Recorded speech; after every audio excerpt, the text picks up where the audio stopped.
예, 안녕하십니까. 가만히 있어라. 이렇게 일부러 자리를 이렇게 나눠서 놨나요, 지금? 일부러 이렇게 배정이래, 자리가? 자기 마음대로? 가급적이면 우리 여자분은 좀 이쪽으로 좀, 이쪽이나 이쪽으로. 왜냐면 제가 이제 필기를 할 때 이쪽이다 보면은 몸이 가려갖고 잘 안 보일 것 같아. 넓게 있으니까, 다음 시간에. 예. 예, 그리고 오늘 여러분들 어제 프린트물 받으셨죠? 아마 공부들을 하셨기 때문에 조금 쉽게 느껴지는 질문들일 텐데, 앞으로 이제 매 시간마다, 그러니까 앞으로 오늘 수요일이니까 보통 화요일이나 월요일 날 이렇게 이제 매주 이렇게 여러분에게 나눠드리면 오늘 공부한 내용들이니까 복습용으로 한번 풀어보시고, 그리고 이제 그걸 제가 왜 또 나눠드렸냐면은 지금 우리 학원이 여러분도 아시겠지만 관리형 학원이에요. 관리형 학원. 그런데 이제 관리는 뭐 가장 좋은 것이 여러분들의 공부 시간, 이런 시간 관리도 중요하지만 원래 학습 관리가 더 중요하거든요. 학습 관리가. 그래서 이제 학습에 대한 뭐 질문도 받아주고 뭐 또 부족하면 코칭도 해주고 이렇게 가장 이제 완벽한 관리인데 뭐 여러분도 아시겠지만은 여건이 이제 주로 관리형 학원들이 시간 관리 위주로 많이 이루어져요. 시간 관리 이렇게. 그런데 이제 저도 이제 수요일 하루만 나오다 보니까 학습 관리가 조금 안 돼서 이제 오늘부터 우리 학원 마치 좀 6명이니까 딱 좋은 것 같아. 그래서 강의 끝나고 쉬는 시간마다 한 분씩 이렇게 이제 교무실 오셔가지고 한번 이제 물론 뭐 여러분들의 질문이라든지 또 상담도 중요하지만 이제 그냥 그건 또 한계가 있으니까 여러분들이 나눠준 프린트물을 가지고 오십시오. 그래서 이제 거기서 제가 랜덤으로 2-3개 정도는 물어볼 거예요. 여러분에게. 그러니까 공부 안 하면 안 돼. 여러분들 공부 안 하면 교무실 와가지고 그냥 모를 거 아니야. 그래서 내가 거기서 랜덤으로 각 시간, 6분 오늘 다 만나게 됩니다. 1교시 끝나면 누구, 2교시 끝나면 누구, 쉬는 시간에 와가지고 랜덤으로 이제 복습한 거, 야, 이거 어떻게 기억나? 이렇게 물어보고 해가지고 조금 이제 그때 여러분들이 뭐 제가 질문 안 한 이제 학습 내용도 질문할 것 있으면 이렇게 질문하셔가지고 그렇게 하도록 하겠습니다. 그래서 조금은 뭐 그래야 이제 여러분들하고 저 소통도 좀 되고 또 뭐 친근감도 있고 또 뭐 명색이 관리학원인데 뭐 시간 관리도 중요하지만 학습 관리 선생님들이 직접 노량진 같은 경우는 주로 이런 경우도 많아요. 이제 합격생이 이제 카운터에 앉아가지고 이렇게 이제 상담도 받아주고 그런 경우도 있는데 이제 거기 보니까 2가지가 있더라고. 그러니까 이 합격생이 이제 질문을 받아주니까 물론 뭐 여러분과 똑같던 이제 조금 빨리 합격했을 뿐이니까 아무래도 여러분하고 더 이제 코드도 잘 맞겠죠. 근데 거기서 보니까 그게 또 단점이 있더라고. 장점도 있는데 단점이 있어. 단점이 뭐냐? 자존심이야, 자존심. 그러니까 엊그제까지 같이 공부했잖아. 근데 합격했다고 떡하니 쪄서 앉아가지고 그럼 여러분 가서 질문하는 것 자체가 자존심이 상해갖고 안 가더라고. 그러니까 이게 반은 가는데 반은 또 안 가. 한마디로 뭐 선생님한테 물어보는 건 그런 게 없는데 같은 이제 공부했던 사람 물어보니까 일단 자기는 떨어졌어도 합격한 사람을 인정이 안 해주는 거야. 너가 실력 있으면 얼마나 있다고 내가 뭐 너한테 물어봐? 이런 식으로. 그런 점도 있는데 제 생각은 그래요. 뭐 선생님한테도 마찬가지고 여러분 주위의 친구한테도 마찬가지고 뭐 이제 오빠가 될지 뭐 동생이 될지 잘 모르겠는데 남녀가 나이도 조심해야겠더라고. 괜히 자 얘기했건데 이 여자분 보고 오빠한테 좀 모르면 물어봐 그랬는데 알고 봤더니 오빠가 아니고 동생인 경우가 있어. 그래서 이제 그런데 옆에 주위한테도 이렇게 물어보고 왜 그게 중요한 거야. 그래서 학원 다니는 이유도 하나야. 여러분이 안 물어보려면 뭐 그냥 집에서 인강만 보면 되지. 그런데 학원 다닐 때의 장점들, 뭐 모르는 거, 학습 내용도 넣고 또 뭐 어떤 정보 같은 것도 있잖아. 정보 같은 것도 이렇게 물어보고 소통하면서 그리고 이런 것도 있어요. 물론 이제 제 생각은 그래. 지금 이제 우리 6분들 보니까 다 공부를 하려고 하는 마음가짐이 다 좋은 것 같아. 그러니까 여러분이 서로 알고 지내도 뭐 좀 해가 되는 친구는 없을 것 같아. 근데 노량진 같은 경우는 좀 그런 게 사람이 많다 보니까 어울리는 파가 있어요. 일명 주사파. 그러니까 술을 주로 하는 사람들. 그러니까 일당끼리. 또 뭐 흡연파. 우리 아까 이제 주류파, 비주류파, 흡연파 그랬고 또 강의 시간만 끝나면 우르르 몰려갖고 골목길에서 막 남녀 합쳐갖고 담배 피우고 있는 흡연파들. 그러니까 이 무리들이 있다 보니까 나는 좀 시골에서 공부 좀 하러 올랐다가 주류파에 끼는 거야. 그래갖고 이제 맨날 술만 먹다가 아무것도 공부 못하고 가는, 다 떨어지고 이런 그런 경우도 있는데 좀 몇 명 정도는 학원에서도 알아두는 게 좋아요. 몇 명 알아두면은 정보도 좋고 그게 또 이제 여기서 끝나는 게 아니라 인생에 있어서 또 여러분들이 합격하고도 그리고 합격 안 한 경우도 있더라고. 제가 이제 지금 이제 아는 여자분이 지금 43이던가? 43 청원경찰 하는데 20년 전에 제 강의를 듣던 학생이야. 그런데 며칠 전에 이제 식사를 한번 했는데 선생님 잠깐만요 그러더니 어떤 남자를 바꿔주더라고. 그런데 그 남자가 현직 경찰이더라고. 그러니까 그 남자는 합격을 했어. 근데 여자분 합격 못 해가지고 청경경찰 하거든. 이제 신한은행 청원경찰 하는데 20여 년 동안 연락하고 산 거야. 그러니까 합격생, 불합격생인데도 학원에서 이제 한 1, 2년 같이 공부했거든. 그러니까 20년 동안 이렇게 연락하고 살더라니까. 그러니까 여러분들이 학원에서의 또 친구도 좋은 인연이 되거든요, 이게. 그러니까 뭐 여러분들이 여기 있을 때 나 혼자만 딱 공부하고 이렇게 뭐 집에 가는 것보다는 서로 이렇게 물어보기도 하고. 왜? 우리 학원이 이제 선생님들이 뭐 상주하고는 괜찮은데 일주일에 한 번밖에 안 나오다니까 질문하기도 쉽지 않고. 그리고 또 이제 제가 여러분 나눠 보면 그 질문방 있죠, 카페. 그 카페에 가입하셔가지고 뭐 여러분들이 언제든지 질문을 남기십시오. 질문 남기면 제가 바로 하루 안으로 답변해 줄 테니까 그렇게 하시도 하고, 뭐 정 급하시면 전화로도 이렇게 카톡도 해가지고 질문하시고 해가지고 뭐든지 알고 가려고 해야 돼요. 그러니까 합격할 때까지는 일단 여러분이 바로 뭐 물어보는 것 이거에 대해서 자존심이라든지 뭐 창피한 그 필요 없어. 떨어지는 게 창피한 것이지 질문한 게 뭐 창피해. 모르니까 학원 다니는 거지. 안 그래? 그러니까 질문하는 것에 여러분들이 너무 뭐 소심하면 안 돼요. 자, 여기까지 하고 오늘 이제 1교시 끝나고는 우리 세 분은 이제 나시기니까 우리 권혁 씨 1교시 끝나고 오세요. 그 프린트물 가지고. 자, 오늘 진도 나가겠습니다. 이 학번에 우리가 이제 그래도 나름대로 어려운 재형법정주의를 공부했어요. 그리고 이제 형법의 적용 범위 봤는데 우리가 지금 형법이 27문제가 나오다 보니까 이 서론에서 예전에는 한 문제가 나왔는데 요즘은 종종 두 문제도 나와요. 그래서 재형법정주의 한 문제, 형법의 적용 범위 한 문제 이렇게 나올 수 있으니까 이 학번에 공부했던 것들 잘 정리하시고, 그리고 다시 한번 강조합니다. 뭐 우리 몇 분은 뭐 저랑 같이 이제 몇 달 동안 공부했으니까 알겠지만 뭐 여러분에게 제가 책을 판다고 해서 그게 뭐 인세 한 12% 받으면 얼마나 그게 한 권 여러분이 판다고 해서 얼마나 돈 되겠어. 그러니까 전혀 그런 생각하지 말고 제가 여러분들을 이제 아들이나 동생처럼 생각하면서 원하니까 꼭 제 문제집을 사서 보십시오. 제 문제집을. 이제는 기출문제집 갖고는 안 된다니까. 그러니까 점수가 적당히 맞으면 안 돼. 이번에 뭐 아시겠지만 요경이 230 이상이 넘었잖아, 컷이. 그러면 한 과목에 하나씩 틀려야 된다니까, 이게. 컷이 그렇다는 건 뭐야? 안정권은 그보다 더 맞아야 된다는 거야. 그러니까 결론적으로 고득점 시대에 도래했을 때는요, 남들이 많이 보는 기출문제 갖고는 경쟁력이 안 돼요. 그러니까 남보다 잘 맞아야 돼. 그러니까 꼭 여러분들이 문집 사가지고 풀어보시고, 또 뭐 좀 여러분이 이해 안 되면 인강이 찍혀 있어. 여기 뭐 인강이 있으니까 인강 들어가고 수강하시고 투자. 뭐 그렇게 비용도 안 흔드는데 대개 보면 이제 소탐 대신하는 경우가 있어요. 돈 드니까 뭐 나 혼자 해야지. 근데 문제집은 가급적 꼭 기본 강의 마찬가지로 강의를 한번 들어줘야 돼. 그래야 이해도 빠르고 또 이렇게 양도 조절할 수 있고. 그러니까 이렇게 해서 꼭 이 문제를 마스터하십시오. 그러면 여러분들이 아주 고득점을 할 수 있어요. 늘 말씀드렸지만 가장 판례도 많이 수록도 있고 완벽한 문제집입니다. 그러니까 조금 여러분이 분량적으로 부담될 수 있어요. 어렵다. 이런 판례까지 해야 되나. 그런데 우리도 알 수 없잖아. 출제자가 뭘 낼지를 모르니까. 그래서 조금 남보다 많이 한다. 그리고 뭐 공부 좀 여러분 하셨겠지만은 이제는 영어 국사가 없잖아. 여러분들이 재작년까지 여러분 선배들은요, 영어 때문에 특히 경찰 준비생들이 영어가 약해요. 그러니까 영어 때문에 하루에 70%, 80% 영어를 하고 있는 거야.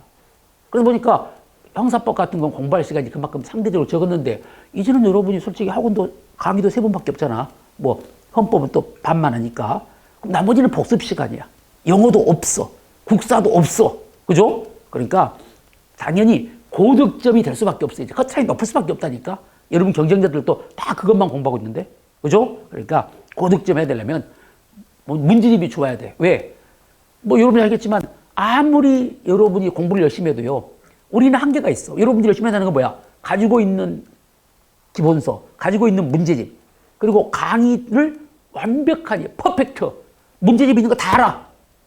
그런데도 100점을 못 맞는 이유, 점수가 안 나는 이유는요. 여러분이 공부를 덜 해서가 아니야. 여기에 나와 있는데 내가 며칠 전에 봤는데 가물가물하다. 그러고 틀린 게 아니라니까. 여러분이 정작 틀린 것들 뭐라고? 못 본 판례들이야. 못 본 판례, 못 본 지문이 나버리면 아무리 공부 열심히 했어도 치명적입니다. 이거 맞출 수가 없어요. 그러니까 여러분의 숙제는 못 봤던 판례나 못 봤던 지문이 시험장에서 최소화돼야 돼. 그래야 고득점이요. 명심하십시오. 그래서 두꺼운 문제집을 제가 추천하는 거야. 꼭 명심하시고. 자, 오늘 이제 우리가 공부할 것은 이 학번에 행위론까지 봤죠. 행위론까지 봤고 이제 62페이지. 제3절 행위의 주체와 객체가 나왔는데 여기서 이제 여러분 두 번째들 다 공부하니까 시험에 나올 걸 대한 거 잡아야 돼. 행위의 주체는 법인의 형사 책임이 나옵니다. 그리고 당연히 판례가 나와요. 거기 뭐 우리 책에 보면 법인의 형사 책임에 대한 관련 판례들이 있죠. 양별 규정에 관한 판례들이 있고 이런 것들이 출제가 돼. 그래서 여러분이 기본 강의를 한번 듣고 두 번째 들을 때는 바로 뭐가 중요하냐. 여기서는 뭐가 나오겠다는 걸 알아야 돼. 그런 게 중요한 거예요. 그러니까 일단 여러분이 공부할 포인트를 정해놔야 돼. 자, 그래서 이제 오늘은 여기 행위의 주체가 있고 객체가 있는데 객체는 필요 없고 행위의 주체가 되는데 자, 그러면 행위의 주체가 왜 문제가 될까? 항상 생각하는 공부. 자, 범죄는 구속요건에 해당하고 위법한 책임 있는 행위였어요. 행위. 범죄는 행위입니다. 그러니까 범죄는 행위이기 때문에 우리가 여러분이 뭐 지금 공부해서 그렇지 공부하기 전에도 범죄는 행위란 걸 알아요. 왜? 뉴스 같은 데 보면 근데 뭐 서울 무슨 동에서 끔찍한 범행을 저질렀다. 끔찍한 범행이라 가지고. 범행이 무엇의 준말일까? 그렇죠. 범죄행위야. 그러니까 당연히 범죄는 행위인 거야. 그런데 그 행위에 대해서 이제 우리가 공부를 했던 것이고 행위와 관련해서 이제 문제가 돼. 그러면 누가 행위를 할 것이냐? 행위의 주체. 우리가 말로 말하면 누가 하느냐는 거죠. 행위의 주체. 범죄는 누가 저지르느냐? 자, 똑같은 상처를 입었어. 어떤 놈이 허벅지를 칼로 찔렀어. 그건 범죄입니다. 그런데 지나가던 개가 허벅지를 물었어. 그건 범죄가 아니야. 범죄 아니야. 아니죠. 똑같이 지금 피가 나고 있다니까? 근데 개가 문 건 범죄가 아니고 사람이 찌르면 범죄야. 그렇죠? 여러분이 개가 물렸는데 재수없어. 지나가다가 끔찍한 범행을 당했네? 그럽니까? 개가 물었다고 해서? 옆집 개에 의해서 범행을 당했다고 그래? 안 그렇죠. 그러니까 범죄는 주체가 누구다? 사람이야. 사람. 그런데 행위의 주체에서 이제 우리가 그러니까 일단 이제 이 행위가 범죄니까 행위의 주체는 다른 말로 범죄의 주체야. 범죄의 주체. 누가 범죄를 범할 것인가? 여기에 대해서 우리는 사람이라고 하는데 우리가 법에서는 이제 이걸 법에는 인이라고 돼 있고 여러분이 이제 민법을 공부하면 잘하는데 우리 경찰이나 검찰은 민법 시험이 없으니까 자, 민법상 인에는 두 개가 있어요. 하나가 자연인이 있고 하나가 법인이 있어요. 이 자연인은 이제 법상 자연인을 말해야 우리 일반적인 자연인은 누구야? 나는 자연인이다 해가지고 뭐 예컨대 산속에서 10년 동안 막 땅굴 파고 사는 사람 있잖아. 그 자연인을 말하는 게 아니야.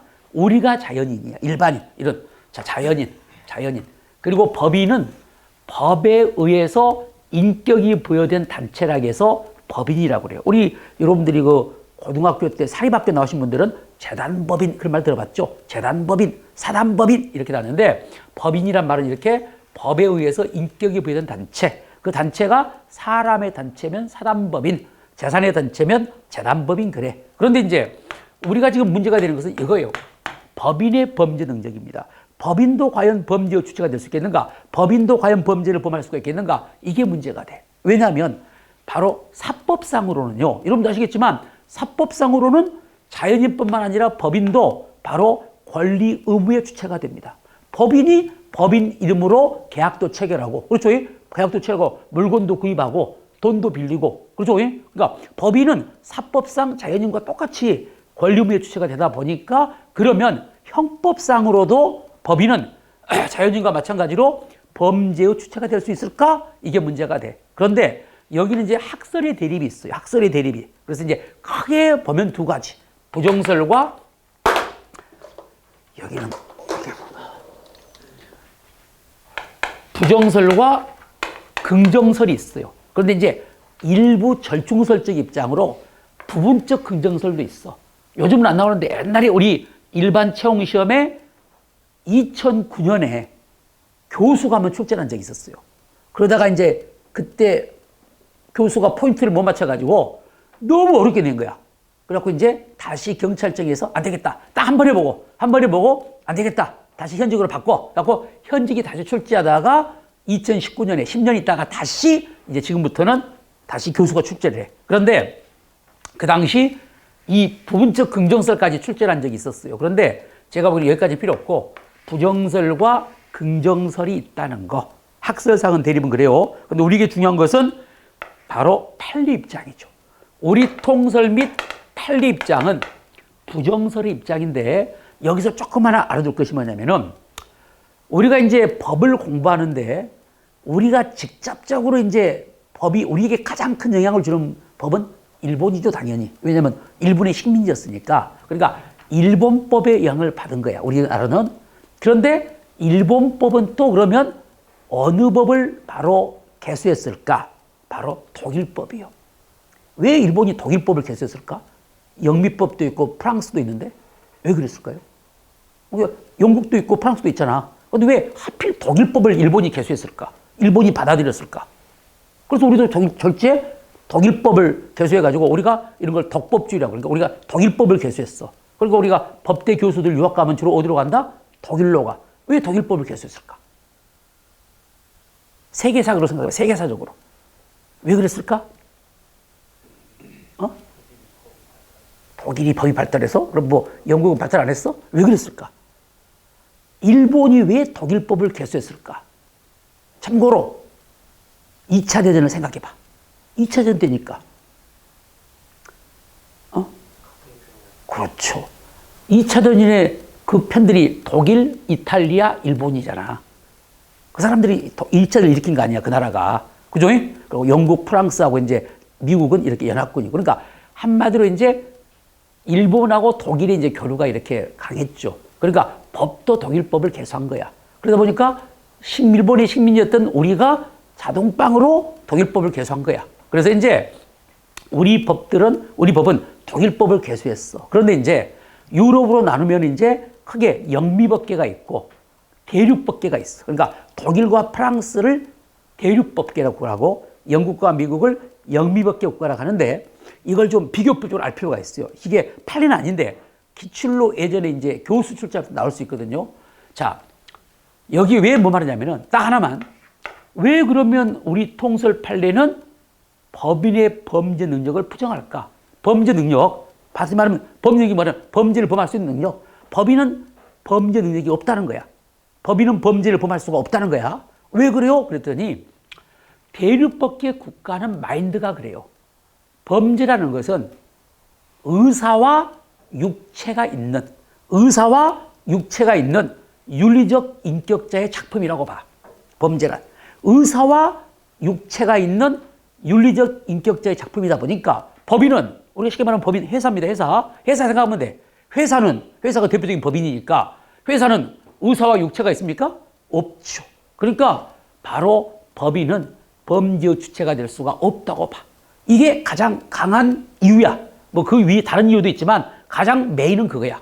그러니까 대륙법계 국가는 마인드가 범죄란 것은 의사와 육체가 있는 윤리적 인격적 작품이니까 법인은 의사와 육체가 없지 않느냐. 그러니까 법인은 범죄를 범할 수 없다. 이게 바로 이른바 대륙법계 국가의 바로 입장이고 그걸 우리가 영향을 받아가지고 우리도 대륙법계 국가와 마찬가지로 법인의 법령을 부정하게 됩니다. 알겠죠? 그런데 여기는 대신 영미법계, 영국과 미국, 영미법계 국가는 바로 반대입니다. 법인의 범죄 능력을 인정해요. 법인도 범죄를 범할 수 있다고 봐. 부정설, 긍정설에. 그런데 바로 영미법계 국가는 그러면 왜 이자들은 법인도 범죄를 범할 수 있다고 볼 것인데, 여러분들이 아시겠지만 지금은 세계 최고의 강국이 미국입니다. 그렇죠? 그러니까 2차 대전 끝나고 1945년 이후로는 미국이 세계 최고의 강국입니다. 그 전까지는 1800년대, 1900년대 초반에는 어느 나라가? 영국이 세계 최고의 국가였어요. 그 주도권이 미국으로 옮겨갔죠. 그런데 참 아이러니하게 뭐냐면 미국은 어느 나라의 식민지입니까? 미국은 영국의 식민지였어요. 영국의 식민지. 알죠? 그래서 미국이 영국 이름들이 많잖아요. 이거 지명해 보니까. 그러니까 바로 그런데 문제는 영국이 왜 그러면 1900년대 초반까지 영국이 땅덩이가 높지 않아요. 우리 한반도보다 조금 커. 우리 남한 북한 합친보다 조금 더 크다니까. 영국이. 그래서 근데 대영제국이 됐어. 대영제국. 여러분들이 미국, 호주, 뉴질랜드, 아프리카, 우리 동남아시아, 영국 식민지가 아주 쫙 깔렸어. 영국이 그만큼, 그래서 대영제국이라고 하잖아요. 대영제국. 그죠? 그럼 왜 영국이 그렇게 조그만 땅덩어리고 지하자원도 많지도 않습니다. 지하자원도 별로 없는데도 세계 최고의 국가가 됐을까? 그게 영국의 국민성입니다. 그 국민성이 뭐냐? 우리는 참 지금도 그걸 배워야 돼요. 우리 학생도 마찬가지야. 젊은이들. 그게 바로 실용주의. 우리 조선시대 때도 막 정약용 막 이런 사람들이 실용주의를 실용주의. 다시 말하면 형식을 중시하잖아요. 실용주의, 이 영미법계권은 실용주의 법치국가야. 법 자체가 실용주의. 한마디로 필요하면 한다는 거야. 형식을 중시하잖아. 그러다 보니까 뭔 말이냐면은, 자, 세상이 발전할수록 법인이 많이 생깁니다. 법인이. 그렇죠? 요즘은 여러분이 아시겠지만 옛날에는 다 변호사실도 뭐였어요? 개인 변호사였어. 보통 판검사 옷 벗으면 다 개인 변호사 한다고. 누구 변호사 그러잖아. 요즘은 개인 변호사 뭐가 많아? 로펌. 그죠? 바로 법률사무소. 다 법인. 다 요즘은 법인 아주 하고 법인들도 알아줘. 여러분들이 김앤장부터 태평양 다 이런 최고의 바로 로펌들이 다 법인이에요. 요즘 그 영향을 받아서 요즘은 이제 물론 지금까지도 집 앞에 보면 희망 부동산 막 이렇게 있는데 이것들은 이제 개인 부동산인데 이 부동산 업자들도요, 중개사들도 법인이 굉장히 많아요, 요즘은. 갈수록 법인이 많이 생겨. 세금 혜택이라든지 법적 책임에 대한 회피라든지 이런 것들 때문에 법인이 많이 생긴다고. 그러니까 갈수록 법인이 많이 생겨. 법인이 많이 생기다 보니까 법인으로 인한 바로 사회에 유해한 행위들이 많이 발생하겠죠. 알겠죠? 그리고 또 법인에 의한 범죄들은요, 피해 규모가 굉장히 큽니다. 여러분들이 지금도 말 많이 듣는 부산 저축은행 사건 같은 거 있잖아. 저축은행이 법인 아닙니까? 거기서 사고 터져버리면 수만 명이 길바닥에 마저 나앉는 거야. 거짓돼버려. 그러니까 그만큼 대규모의 폐해가 생기는 거야. 그래서 영미국가는 실용주의라니까. 의사와 육체가 필요 없다. 법인을 처벌할 필요성이 없어. 있다는 거야. 한마디로 법인이 많이 만들어지면서 범죄도 법인의 범죄가 속출하고 있고 그 피해도 규모로 크기 때문에 사회를 방해하기 위해서는 법인을 처벌할 필요가 있다는 거야. 법인을 처벌하기 위해서는 생각해봐. 논리적으로 말하면 법인이 범죄를 범할 수 있다. 범죄를 범해야 처벌하지. 범죄도 범하지 않는데 처벌한 것 좀 논리적으로 맞지 않잖아. 그러니까 법인의 처벌 필요성 때문에 영미법계 국가는 법인의 범죄 능력을 인정하는 거야. 그게 바로 실용주의죠. 굉장히 중요해. 실용주의. 그러니까 제가 왜 말했냐면 우리가 실질적으로는 일본한테도 식민지가 된 이유가 뭐야? 꼭 땅덩어리가 적어서가 아니야. 너무 유교주의, 그 당시 이제 명리학이고 또 고증학 같은 거 다 그것들이 유교거든. 명나라의 양명학, 청나라의 고증학을 했고 너무 형식적인 거. 나는 지금 생각하면 제일로 잔인한 게 뭔 줄 알아요? 여러분이 국사시대에 배웠던 부여시대 순장 들어봤죠? 순장 알죠? 국사 공부 안 했나? 순장 들어봤지? 고등학교 때라도. 순장이 뭐예요, 순장? 그렇지. 아니, 이런 건 있어. 자기 집에서 기른 개 같은 건 같이 묻은 건, 물론 개한테는 미안하지만, 그래도 좀, 그 주인이 개 이뻐해. 근데 주인이 죽었으니까 너도 같이 가라고 그냥 개도 같이 묻은, 그건 내가 이해를 해. 뭐 이것 뭐 동물학대인가? 그렇지만 그래도 이해. 개도 아닌 사람들을 왕이 죽으면 2,000명, 3,000명을 같이 매장을 한다니까. 이거 얼마나 잔인해. 부여시대의 순장. 그것뿐이 아니야. 나는 조선시대 때도 아주 잔인한 짓이, 여성학대야. 그게 뭐야? 제가 금지하는 거. 옛날에는 다 10대 때 결혼했잖아. 12살, 13살 때 결혼해. 1년 살다가 남편이 죽었어. 그럼 부인은 평생 혼자 살아야 돼. 그리고 허울 좋은, 무슨 문이라고 해갖고, 열려 해가지고 막 지어주고 그러잖아. 열렬하게 해가지고 그게 뭔 필요가 있어, 그게. 얼마나 잔인한 거야. 여자를 열 몇 살 때부터 이제 너는 한번 결혼했으니까 끝까지 혼자 살라고. 갖고 만약 지혜가 하면, 가족을 아주, 가문을 아주, 이런 거. 이게 다 형식주의야, 형식주의. 그러니까 형식주의 때문에 기계 문명도 발전하지 못하고, 그렇잖아. 그래서 국가가 발전을 못 하는 거야. 국가가 발전하면, 지금도 그래. 유능한 사람들이 법대를 가면 안 돼요. 우리는 그것도 잘못된 거야. 되게 학교 막 수석한 놈들이 서울대 법대 가고 그랬잖아. 법대를 갈 게 아니라, 바로 과학 쪽에, 공대, 과학이고, 아니, 또는 과학이대, 또 어디?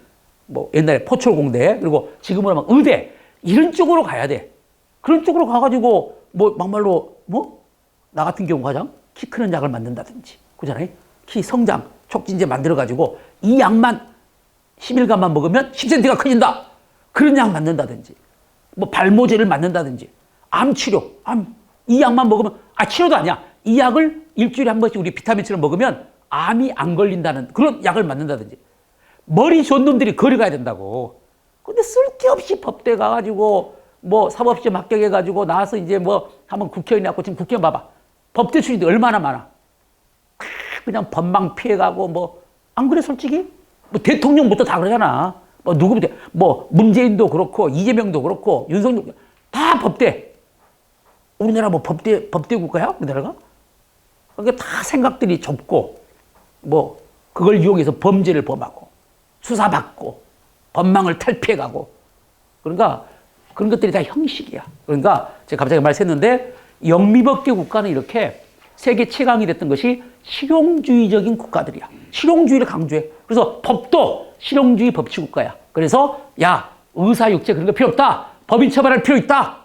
그러니까 법인 처벌하려면 바로 법인의 법률을 인정해야 된다는 거예요. 이게 학설인데 여러분들이 출제 가능성이 높진 않는데 이론적으로 나오면 나올 수가 있어요. 그게 이제 우리 책 보시면 페이지, 제가 뭘 말씀드렸냐면은, 법인의 법률과 서론의 비교법적 고찰 있죠. 1번만. 비교법적 고찰만 보십시오. 그 본질은 필요 없고요. 1번 비교법적 해가지고 대륙법계 국가 범죄 능력 부정. 반면 영미법계 국가는 실용주의적 형법관에 기초해서 법인의 범죄 능력 긍정입니다. 이걸 시험에 출제할 때 바꿔내는 경우가 있어요. 알겠죠? 그리고 우리는 대륙법계 국가니까 법인의 범죄 인정한다, 부정한다? 부정합니다. 자, 그럼 우리가 중요한 건 이제 제가 아까 부정설, 긍정설에 부정설에 우리 통설판이라고 돼 있고 논거가 몇 개 있는데 그냥 하나씩만. 논거 첫 번째, 부정설 논거. 범죄는 자연인의 의사활동에 따른 행위이기 때문에 의사와 육체가 없는 법인은 행위 주체가 될 수 없다. 이거 하나만. 그리고 긍정설의 경우는 두 번째 점. 법인의 반사회적 활동으로부터 사회를 방해하기 위해서는 법인의 범죄력을 인정할 필요가 있다. 이것들. 그러니까 이게 지금 만약 출제연이 현직이라면 공부할 필요 없어요, 이거. 안 내. 어차피 팔만 나오는데 교수 출제다 보니까 교수들이 이런 거 좋아한단 말이야. 그래서 영미법계 국가는 해가지고 딱 바꿔서 범죄 능력을 부정한다. 이렇게 돼버리면 여러분이 판례가 아니잖아, 이것은. 그러면 공부 안 해버리면 대비할 수가 없는 거야. 이런 게 어렵거든. 자, 그리고 판례가 중요하죠. 자, 우리 판례 보시면 1번, 2번 다 중요합니다. 근데 특히 오늘 1번. 두째 줄 보십시오. 두째 줄 보면 뭐라고 되어 있느냐? 법인은 다만 사법상 의무의 주체가 될 뿐 범죄 능력이 없는 것이며 이렇게 됐죠. 우리 판례는 명문으로 법인의 범죄 능력을 부정합니다. 그렇죠? 자, 그리고 이제 이게 1984년 판례인데 여러분이 공부했으니까. 자, 강론에 보면은 이제 판례를 좀 잠깐 이해시키려면 이게 부동산 이중매매 사건이야. 부동산 이중매매가 무슨 죄라고? 배임죄죠, 배임죄. 자, 그런데 이게 이제 판례 이름이 상가 이중분양 사건인데 잠깐 이 사례를 소개해줘야 여러분 이해가 빠르겠죠. A 주식회사가 건설회사입니다. 바로 상가를 신축해가지고 분양하는 걸 업으로 하는 건축회사고 그때 대표이사가 갑이었습니다. 갑. 그런데 이 갑이 바로 이 건설회사의 대표이사 갑이 이 신축한 상가를 분양한다는 분양계약을 B하고 분양계약을 체결하고 계약금 및 중도금을 받았어요. 매매계약이죠. 분양이 매매 아닙니까? 그러니까 한마디로 이 대표이사하고 이 B가 바로 그 상가에 대한 매매계약을 체결하고 계약금 및 중도금까지 받았습니다. 그런데 이제 이 대표이사가 사임을 하고 후임 대표이사 의리 침을 했어.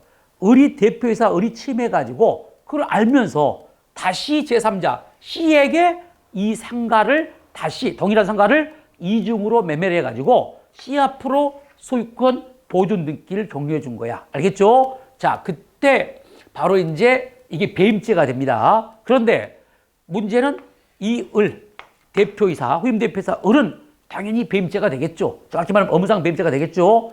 그때 문제가 되는 건 이 주식회사, 법인, 주식회사도 마찬가지로 배임죄가 되느냐 이거야. 배임죄 된다 안 된다? 안 된다는 거야. 한마디로 법인은 범죄를 범할 수가 없어. 그러니까 이 사람만 배임죄 타인의 사무처리자지 회사는 타인의 사무처리자가 아니라는 겁니다. 범죄 주체가 될 수 없다는 거 이것만 알면 1번 문제를 알 수가 있어요. 그게 이제 왜 이걸 말씀드리면 이게 사례와 일처럼 사례화돼서 나오거든. 그래가지고 4번 해가지고 B와 A는 업무상 배임죄의 공동정범이 된다. 이런 식으로 축제가 돼. 안 된다니까. 이론만 배임죄야. 알겠죠? 이렇게 정리를 합시다.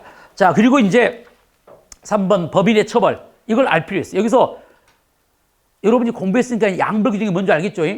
우리가 이제 형법에는 그런 규정이 없는데 다른 특별법들, 뭐 식품위생법, 뭐 도로법 이런 특별법을 보면 어떤 행위를 종업원이 했어. 종업원이 바로 또는 뭐 사용인이 했어. 그런데 그자만이 아니라 바로 영업주라든지 법인을 아울러 처벌한 규정을 두고 있는 경우들이 있어요. 알겠죠? 그러니까 우리가 지금으로 말하면 청소년보호법 보면은 자, 우리 학생이 지금 뭐 오늘은 낮에는 공부하고 밤에는 이제 술집에서 알바를 해. 술집에 이제 알바를 하는데 이 친구가 미성년자를 바로 출입시켜갖고 술을 팔았어. 그리고 주인은 집에서 이제 TV 보고 있습니다. 뭐 트롯 경연대 보고 있어. 이제 이론만 지금 종업원이 하고 있는데 주인도 몰랐는데 이 친구가 미성년자를 출입시켜갖고 술을 팔았다니까. 그러니까 걸렸어. 걸렸는데 바로 청소년보호법에 의하면 이 종업만 처벌하잖아요. 누구도 처벌해? 영업주도 처벌해. 이걸 무슨 규정이라고 한다고? 양벌 규정. 어려운 말 아니잖아. 양쪽 한다 할 때 양쪽 다 벌한다. 종업원도 벌하고 주인도 벌한다. 양벌 규정입니다. 뜻을 알아야 돼요. 그런데 여기서 할 수 있는 것은 지금 우리 형법은 아니지만 이런 특별법에 보면 법인을 처벌하고 있잖아 지금. 그럼 여러분은 여기서 약간 의심이 가야 돼. 아까 선생님이 법인은 범죄 능력이 없다고 했잖아요. 법인은 범죄를 범할 수 없다고 했는데 원래가 우리 논리적이라면 어떻게 해야 돼? 논리적이라면 법인이 범죄를 범하고 범죄를 범해서 법인을 처벌해야 되는데 법인은 범죄를 범한 게 아니거든. 범죄를 범할 수가 없어. 그런데 왜 처벌을 해? 이게 우리 법의 특징이야. 그러니까 다시 말하면 영미법계 국가는 논리적이야. 법인의 범죄 주체성이 인정되고 법인에게 형벌을 부과하는 거 이게 논리적이잖아. 그런데 대립국 국가는 법인은 범죄 능력은 없대. 없다고 하면서도 법인은 처벌합니다.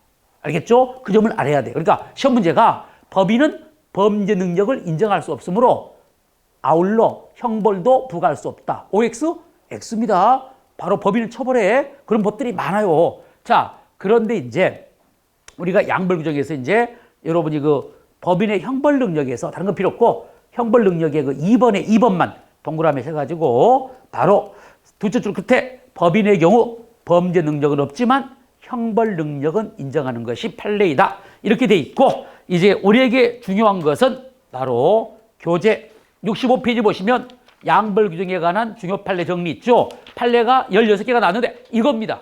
이게 그러니까 예전에는 법인 형사 책임에서 가장 이제 핵심이 법인의 범죄 능력 인정 요박과 상가 이중부양 사건 같은 게 잘 나왔는데 오히려 요즘 출제는요 그것보다 물론 그것도 당연히 중요하지만 여기 있는 10여 개의 판례가 더 잘 나와요. 그래서 이 판례들을 여러분이 시험장 가기 전까지는 다 알고 있어야 돼.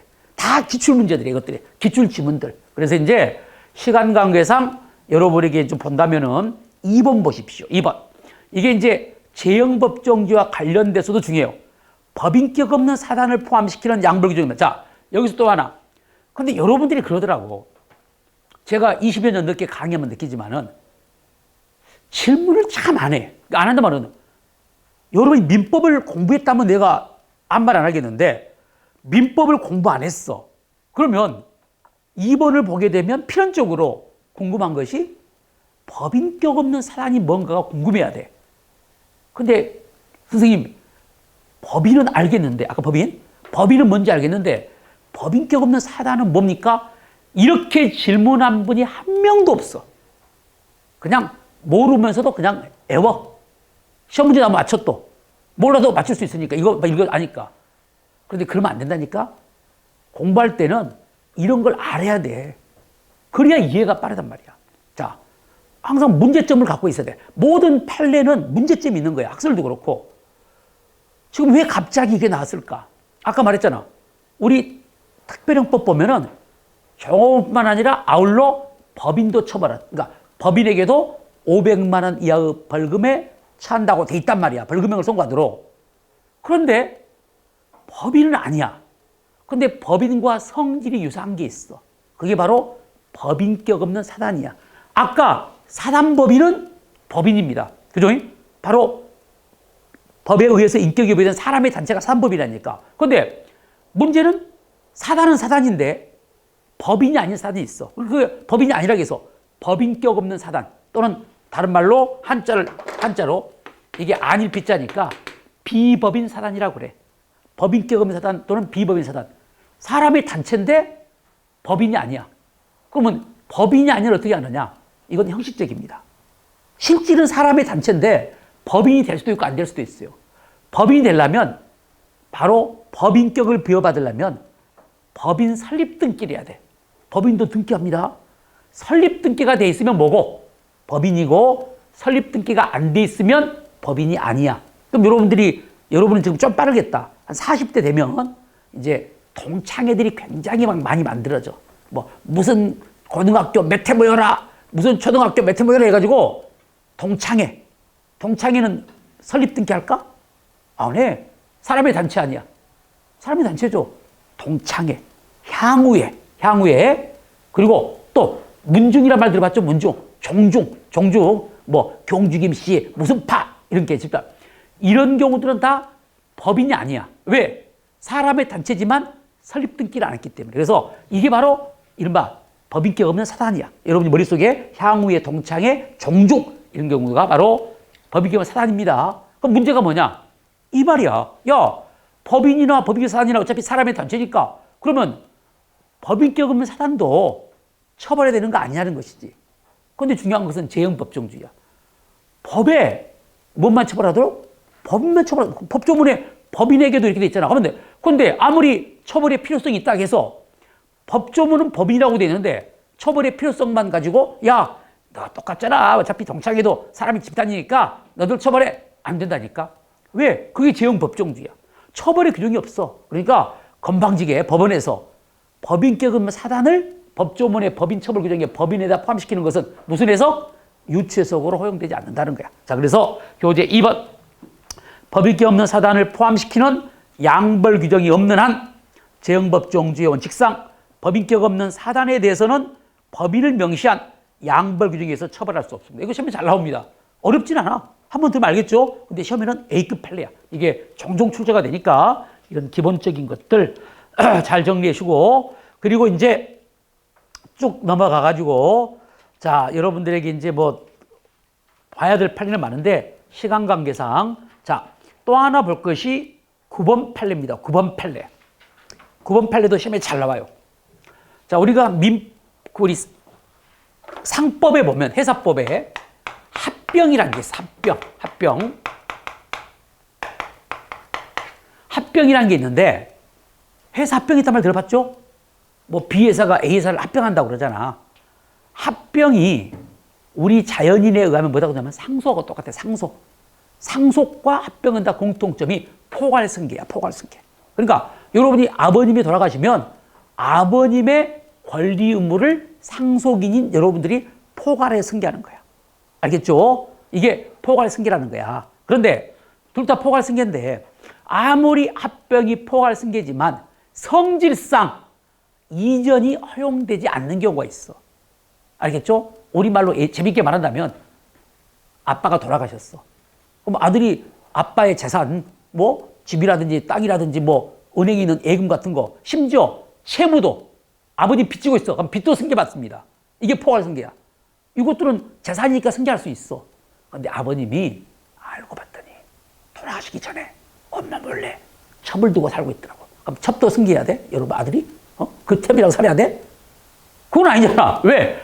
포괄승계지만 성질상 이전할 수 없잖아, 이건. 그러니까 첩은 승계, 여러분 첩은, 아빠의 첩은 여러분이 관리할 필요 없습니다. 그냥 혼자 살고 다니. 그것도 뭐 부양비, 뭐라, 아빠라고 살았다고 해서 뭐, 그래서 그거 없어. 그냥 남이야, 이제. 회사도 마찬가지야. 회사도 포괄승계지만 성질상 이전되지 않는 건 승계할 수 없는데 어떤 일이 있었느냐. A회사가, 지금 이제 A회사가 있을 때 이 회사의 이 직원이 이 친구야. 근데 이 친구가 법에 위반되는 했어. 그런데 그 법에 보니까 그 회사 법인도 아울러 처벌 규정을 두고 있다고. 그러니까 법인도 이제 이 바로 양부 중에서 처벌받아야 돼. 그런데 이 A회사가 B회사에 합병이 됐어. 그러면 B회사 입장에서는 우리 종업원 아니잖아. A회사의 종업원이었지, 그 당시는. 그러면 이 양불 규정에 대한 형사 책임을 합병한 이 B회사가 승계해가지고 벌금 물어야 되냐는 거야, 한마디로. OX? X. 그렇죠. 그건 성질상 이전되는 대상이 아니니까. 그래서 그거. 자, 봅시다. 자, 9번. 합병으로 인하여 소멸한 법인이 그 종업원 등의 이법행위에 대한 양벌 규정에 따라 부담하는 형사 책임은 성질상 이전이 허용되지 않는 것으로서 합병으로 인하여 존속하는 법인에 승계되지 않는다. 이건 시험에 나올 때 딱 두 개야. 승계된다, 이렇게만 나와. 그러니까 승계되지 않는다, O. 승계된다, X. 이것도 시험에 잘 나와요. 여러분이 앞으로 문제 풀다 보면 여러 번 만나게 될 판례. 이 정도 보고 넘어갑니다. 그러니까 바로 다시 한번 강조합니다. 지금 기본 강의는 시간이 없다 보니까 이 정도야. 그런데 기본 강의 갖고는 절대 안 되는 이유가, 봐봐. 지금 이것만 해도 13개잖아. 그러니까 나는 딱 2개 했어. 그러면 시험에 2개만 나올까? 또 2개 중에 답이 나올까? 그렇지 않아. 그러니까 기본 강의를 오랫동안 붙들고 있으면 안 됩니다. 알겠죠? 그리고 여러분이 설사 뭐 우리 학원에서 이제 강의 듣다가 노량진으로 뭐 옮겨 탄다, 갈아탄다, 또는 뭐 그냥 집에서 인강 들을 때 절대로 기본 강의를 또 다른 사람을 들을 필요가 없어요. 시간 낭비야. 여러분이 한 기본 강의 2번 정도 듣고 개념 정리하고 그러면 끝이고, 무조건 문제집. 그러니까 크게 본다면 기본서하고 문제집이라니까. 경찰 시험은. 근데 문제집이 좀 빵빵해야 돼. 기본서는 좀 빵빵 안 해도 돼. 기본서는 왜? 아무리 기본서가 약해도 뭐 기본 용어 같은 거 다 적어져 있잖아. 뭐 진정 부작위면 분자면 다 알아. 무조건 문제집. 문제집이 빵빵해야 돼. 이게 기본서가 나중에 돼야 되고, 여기서 벗어나 버리면 대책이 없다니까, 이제. 그럼 문제집 뭐 근데 10회도 했어. 10회도 했고 다 알아. 해설까지 지금 외울 정도야. 근데 못 본 판례 나버렸어. 여기서 못 봤던 문제가 나면 끝이라니까. 어쩔 수 없어. 그게 위험한 거야. 그래서 문제집을 가급적 두꺼운 것, 한마디로 많이 있는, 양이 많은 걸 봐야 돼. 알겠죠? 자, 여기까지 우리가 봤고, 다음에 이제 68페이지로 갑니다. 제2장 구속요건론이 나오죠. 구속요건이 나오는데 여기부터 실은 이제 메인입니다. 그러면 왜 우리가 갑자기 구속요건을 공부하느냐? 지금 우리가 공부하는 것이 제2편 범죄론이야. 범죄론. 범죄는 뭐라고? 구속요건에 나가고 위법한 책임 있는 행위니까 우리는 이것들을 보겠죠. 그래서 2장의 구속요건론, 3장의 위법성론, 4장의 책임론을 보게 될 겁니다. 이게 이제 범죄론의 핵심이다. 자, 그럼 이제 먼저 서론의 1절 구속요건의 의의가 나와 있죠. 구속요건의 의의. 자, 여러분이 기출문제 보면 구속요건의 의의를 물어보는 문제가 나옵니까? 안 나오죠. 그 명심해야 돼요. 그러니까 여러분이 의의를 막 형광칠해갖고 외우고 그러면 안 돼요. 그냥 대강만 알면 돼. 바로 우리가 형법이란 범죄와 형벌에 관한 법 이러면 돼. 왜? 여러분 시험에 절대 형법의 정의를 묻는 문제는 나오지 않겠죠. 그러니까 그런 것에 너무 심혈 기울이면 안 돼. 자, 그래서 이제 그러면 범죄는 구속요건에 해당하고 있으니까 그러면 구속요건이 뭔가를 봐야 되겠어. 구속요건에 해당한다고 했으니까 범죄성립의 제1요건이 구속요건 해당성이야. 구속요건 해당성이란 말은 다시 말하면 어떤 행위가 구속요건에 해당하는 성질이야. 구속요건에 해당하는 성질이니까 구속요건이 뭔지가 일단 밝혀져야 되겠죠. 그런데 우리가 가장 접근하기 쉬운 거, 우리가 간단하게 생각하면 구속요건이란 범죄를 구성하는 요건 이러면 돼. 그 정도 이해가 되잖아. 범죄를 구성하는 요건, 살인죄, 사람을 살해하는 거, 그죠? 절도죄, 타인의 재물을 절취하는 거. 이것들이 각각의 범죄의 구성 요건이야. 그런데 이제 학자들은 좀 유식하게 말해. 어떤 행위가 형법상 금지되거나 요구되는 행위, 형법상 금지되거나 요구되는 행위를 법조문에 일반적, 추상적으로 유형화해 놓은 것을 구속 요건이라고 하는데 뭐 그걸 굳이 여러분이 오늘 막 애울 필요 없어요.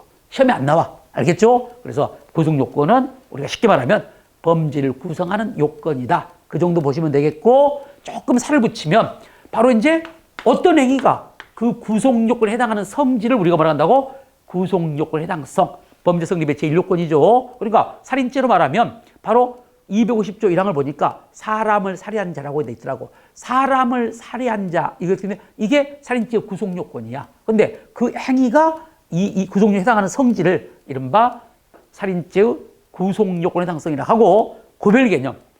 구속 요건 해당성과 구별되는 개념이 가끔씩 시험에 나오는 것이, 물어보는 건 안 나오는데 그렇게 그런 말이 나와. 판례도 보면 구속 요건의 충족이란 말이 나와요. 구속 요건을 충족한다. 구속 요건을 충족하기 위해서는, 충족이란 말은요, 이게 기수를 말하는 거예요. 왜?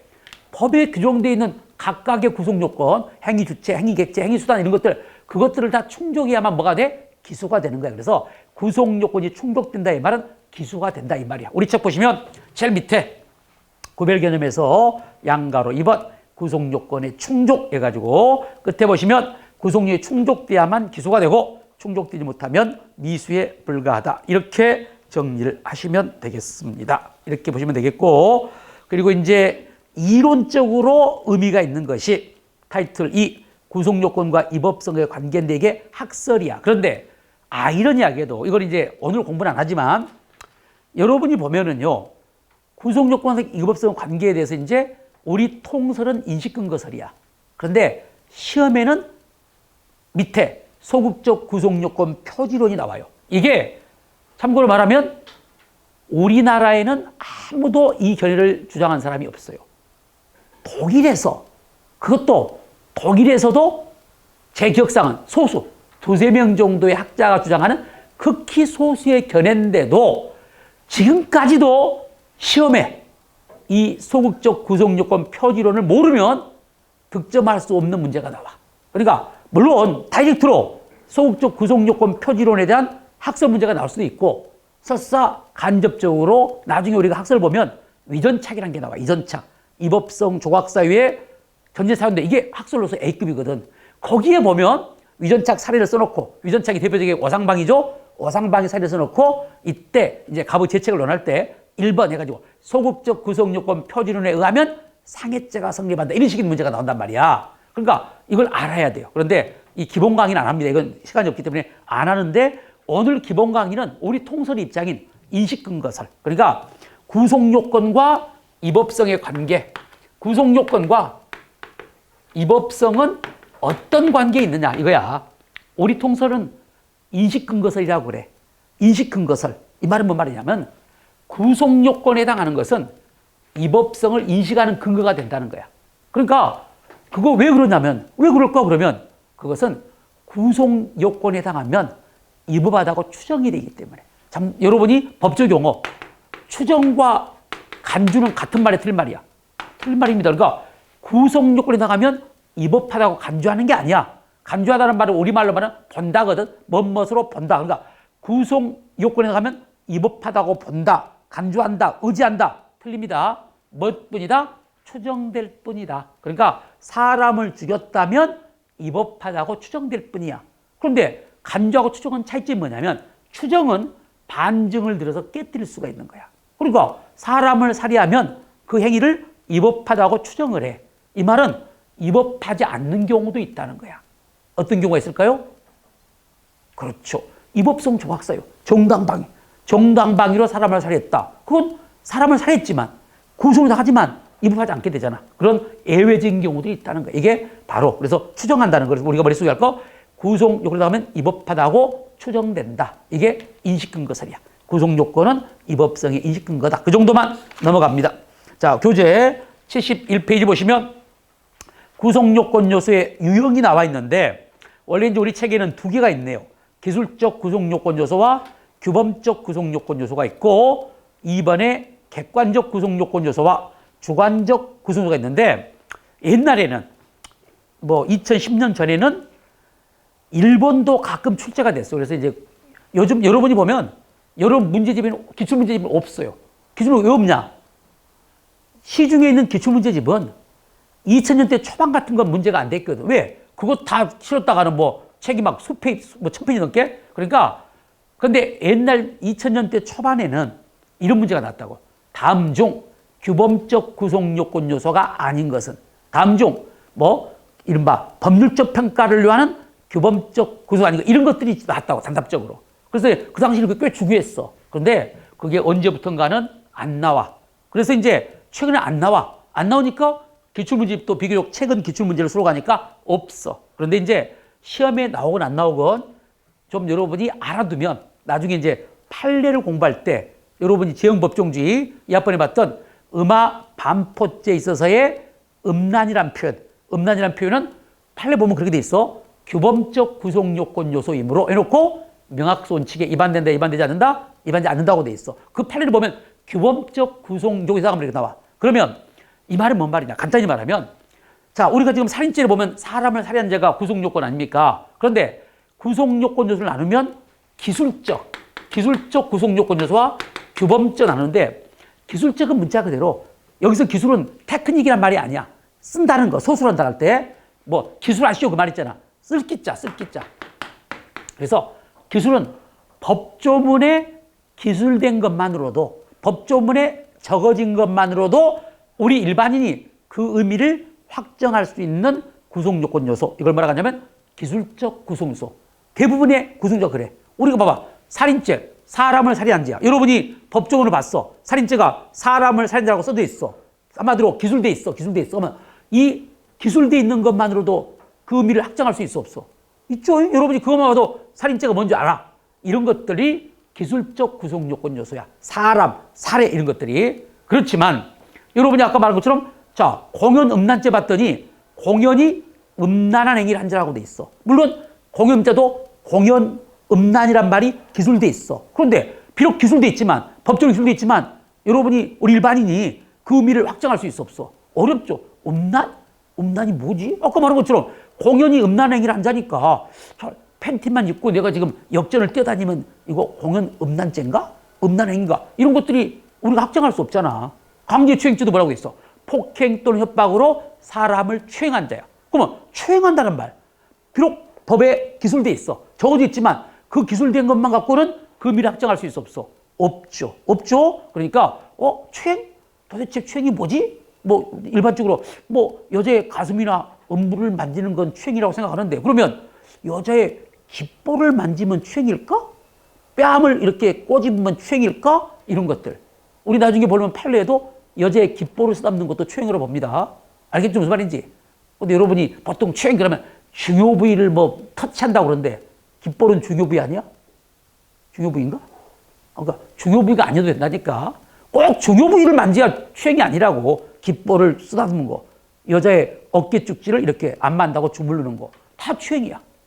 알겠죠? 그러니까 한마디로 딸랑 추행이라고 써놓으니까 법조문이 기술된 추행 가지고는 그 의미를 확정할 수 없어. 그래서 법관의 가치 판단에 의해서 여러분이 우리 형법에 이제 규범적이라는 말이 들어가면 규범적이란 말은 가치 판단을 요한다는 거야. 가치 판단에 의해서 바로 의미가 확정되는 것을 규범적 구성을 하는데 너무 크게 생각할 필요 없고 뜬 정도만 알면 돼. 우리가 이제 중요한 것은 뒤에 객관적 구성 요건 요소, 주관적 구성 요소인데, 자, 이건 많이 써먹어, 이제. 여러분이 실은 뭐 확실하게 생각할지 모르겠지만 강론책 봐봐.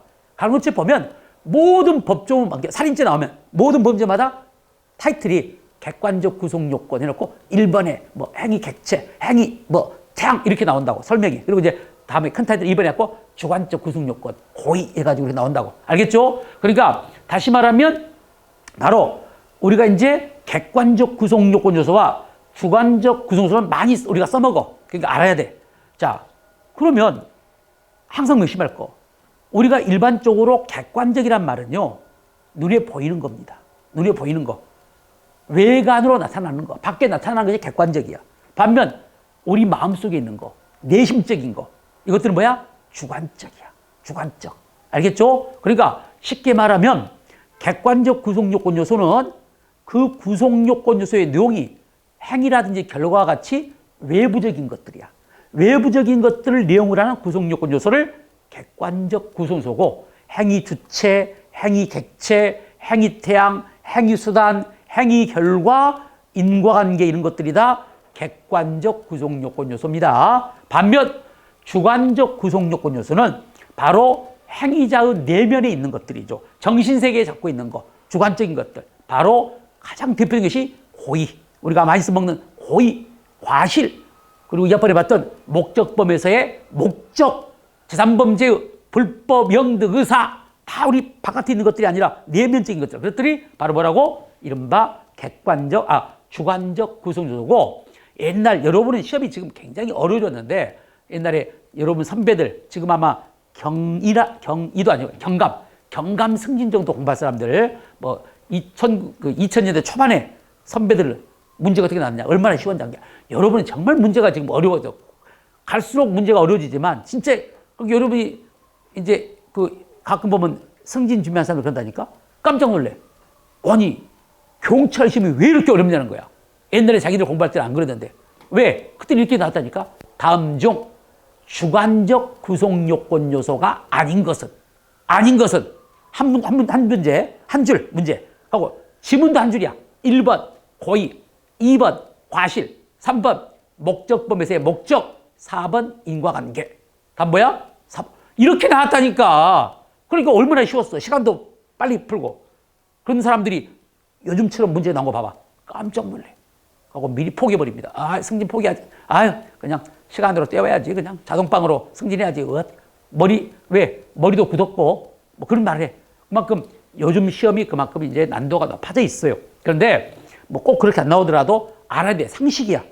바로. 그런데 이제 주관적 구성 요소를 좀 나눠볼 필요가 있어요. 이건 시험에 나옵니다. 이 정도는. 우리가 이제 주관적 구성 요건 요소가 지금 여러분 머릿속에 고의, 과실, 목적, 뭐 불법 영득 의사 뭐 이렇게 이제 공부가 돼 있는데, 이걸 다시 나누면 일반적 주관적 구성 요건 요소와 일반적의 반대 특수한 주관적 구조로 나눕니다. 그러면 일반적이란 말은 뭐냐면 모든 범죄에 공통적으로 요구되는 주관적 구성 요건 요소야. 그게 바로 고의 또는 과실입니다. 그러니까 이건 특별한 범죄만 요구되는 게 아니라 일반 범죄에 다 요구되는 바로 구성 요건 요소. 그래서 고의와 과실을 주관적 구성을 하는데, 그 중에서도 일반적 주관적 구성 요건 요소. 자, 그러면 국어 특수한 주관적 뭐냐? 바로 모든 범죄가 아니라 특수한 범죄. 특수한 범죄에서만 요구되는 주관적 구성 요건 요소. 자, 목적은 무슨 범에서만? 목적범에서만.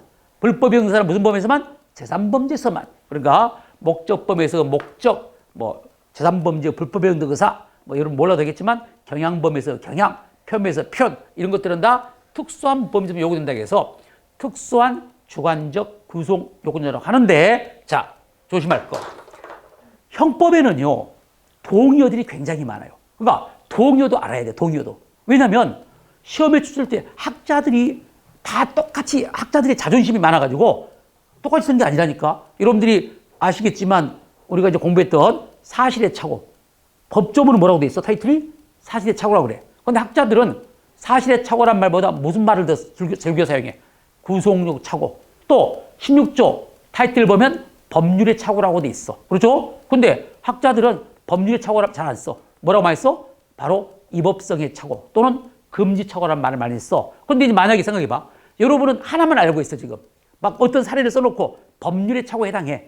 여러분이 법률의 착오인지 알겠는데 문제가 난데 사례를 써놓고 금지 착오에 해당한다 그러면 X 법률의 착오. 너가 X야. 알겠죠? 그런 것이 있다니까. 그러니까 여기도 뭔 말이냐면은 지금 여기 있는 특수한 주관적 구속력. 목적의 목적이잖아. 그 다음에 불평명사. 그런데 이걸 우리 학자들도 다른 말로 초과 주관적 구속 요건 요소라고도 해요.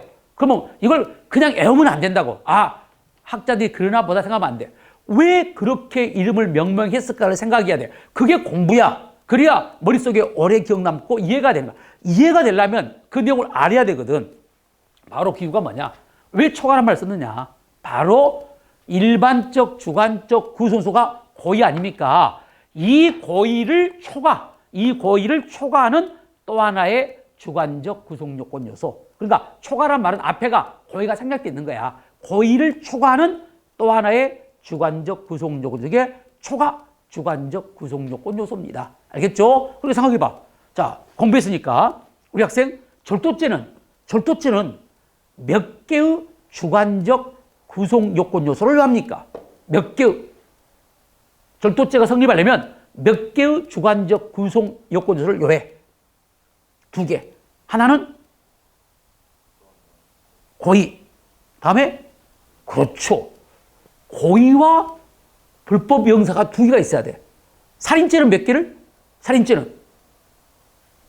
살인죄는 주관적 구속가 몇 개가 필요해? 하나만 필요해. 뭔만? 고의만. 강제추행죄는 몇 개가? 하나. 고의만. 목적 같은 거 필요 없어. 그런데 제3범죄는 아까 말한 거 뭐가? 2개를 표한다니까. 절도죄는 고의도 있어야 되고 또 뭐가 있어야 돼? 고의를 뛰어넘는 불법 영득의사가 있어야 돼. 자, 이때 우리 잡은 절도죄의 고의는 있는데 그걸 뛰어넘는 불법 영득의사가 없는 경우가 있어요. 그런 절도를 뭐라 하죠? 그런 절도를 뭐라 그래? 고의는 있어. 근데 불법 영득의사는 없어. 불법 영득의사 없는 절도. 이걸 뭐라 그래? 이건 강의 한 번 들으면 알아야 돼. 이걸 뭐라 그래? 그렇죠. 사용절도라고 하죠. 사용절도. 공부 꼼꼼해. 사용절도가 뭐야? 사용절도가 절도의 고의가 없는 게 아닙니다. 절도의 고의는 있는데 권리자를 영구히 배제한다는 불법 영득의사가 없는 거야. 왜? 잠시 사용하고 갖다 준 생각으로 가져왔잖아. 그러니까 사용절도가 바로 보통 우리 학생들은 사용절도 그러면 고의가 없는 줄 알아. 아니야. 사용절도는 타인의 재물을 절취한다는 인식은 있어. 다만 권리자를 영구히 배제하고 자기의 물건인 것처럼 경제용법에 따라 사용하려는 그런 의사는 없죠. 그래서 사용절도는 불법 영득의사가 없는 절도야. 그러니까 절도는 2개가 있어야 되니까 고의만 갖고는 절도가 안 되는 거야. 고의를 뛰어넘는 불법 의사가 있어야 돼. 그래서 초과 주관적 구속요건 요소. 우리가 문서죄 보면 사문서 위조 이때 보면 행사할 목적이 있죠. 행사할 목적이 바로 뭐라고? 초과 주관적 구속요건 요소. 이렇게 말합니다. 자, 그래서 우리 교재 다른 거 다 필요 없고 70페이지 제일 밑에 2번에 주관적 구속요소에서 2번에 2번 동그라미 하셔가지고 제일 마지막에 그거 정리하시고 여러분들이 이제 바로 이른바 옆에 날개 보시면 그런 것들이 지금 4개가 나와 있죠. 4개를 보니까 다 지금 여기 있는 것들은 구급 검찰직으로 나와 있는데 바로 명심할 것은 예전에는 구급 검찰이 별로 중요하지 않았어요. 그런데 지금은 구급 검찰들도 중요해. 왜? 출제연이 교수니까. 그래서 같아 이제 교수가. 지금 같기 때문에 이런 것도 얼마든지 나올 수 있어요. 이것 꼭 또 정리를 하시고 기본강의 때는 이 정도 정리하면 돼요. 그러니까 여러분이 문제집 안 봤을 때는 이 날개 정도만 봐도 굉장히 공부를 잘한다 이렇게 생각하시면 되겠습니다. 여기까지 보고 좀 쉬었다 계속하겠습니다.